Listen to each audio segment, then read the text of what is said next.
Alright guys, we're going to build a CustomWorks version 2 1412 shock kit today. If you ever bought a CustomWorks shock kit, it comes with the instruction manual. Good insight, make sure you follow that.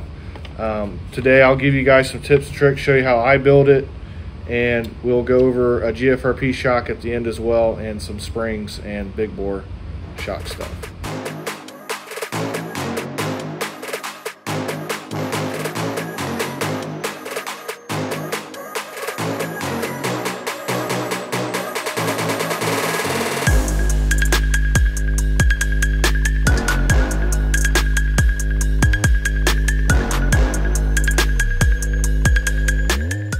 So let's get started. I'm going to use the medium. So we'll start by cutting the flashing off the shock piston. You want to make sure you get it trimmed up here best you can. And I put the shock piston on the shock shaft. Cut the shock piston off the tree. Cut the flashing off the shock piston. Next I'm going to push the E-clips onto the shock shaft, can be kind of a pain in the butt. I always use a flat blade screwdriver to pop the one on the top. It makes it a little bit easier.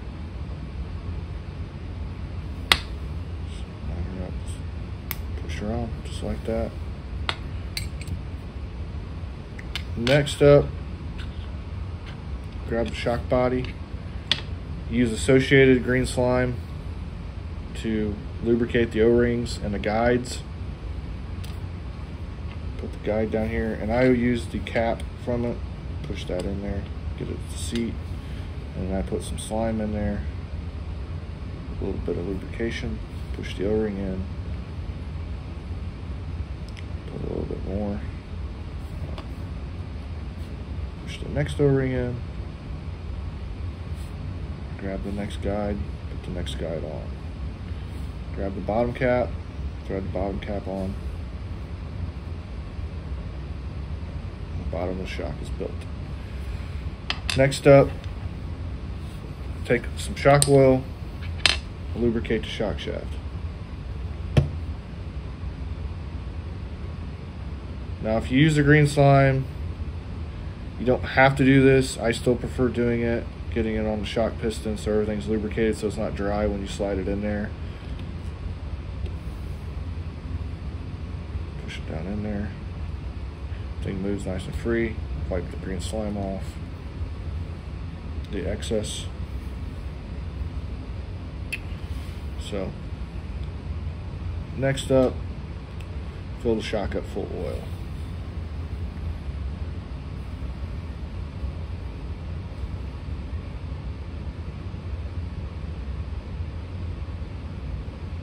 Take just a couple seconds here, get it kind of full to the top.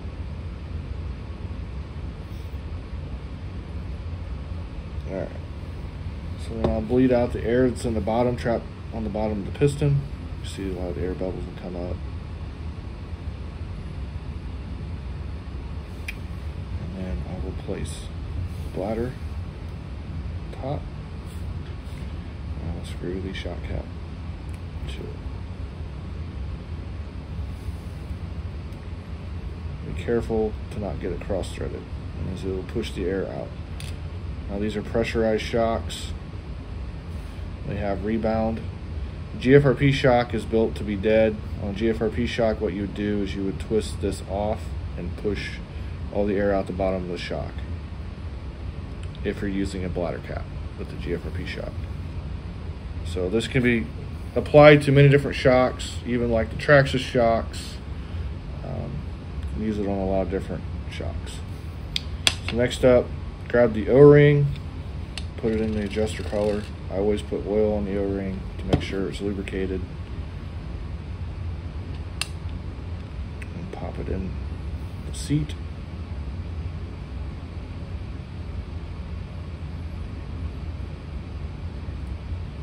It's in there. Grab the shock. Got it on there.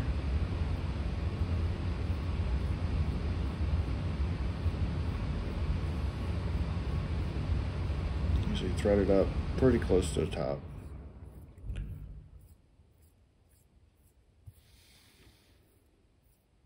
Then up next, put the ball cup on the end. Use a pair of shock pliers. These are Team Associated shock pliers. Highly recommend them. Work really well. And what I do is I thread the ball cup on up to where the threads stop. And I start there with the droop.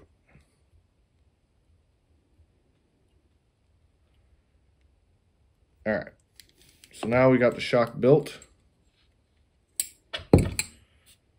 Ready to put the spring on it.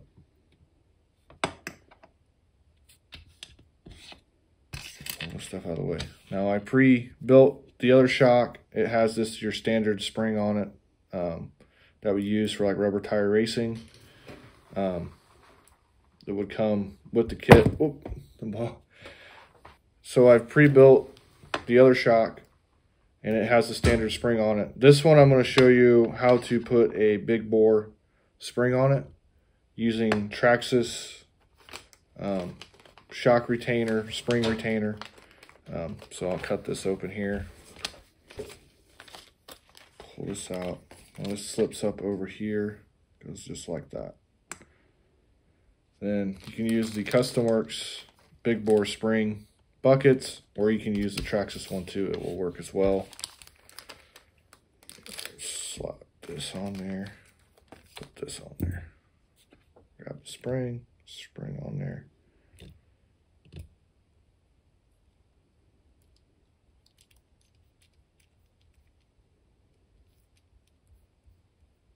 So there you have it.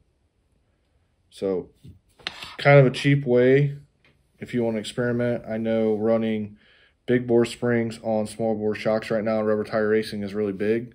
A lot of people are doing that.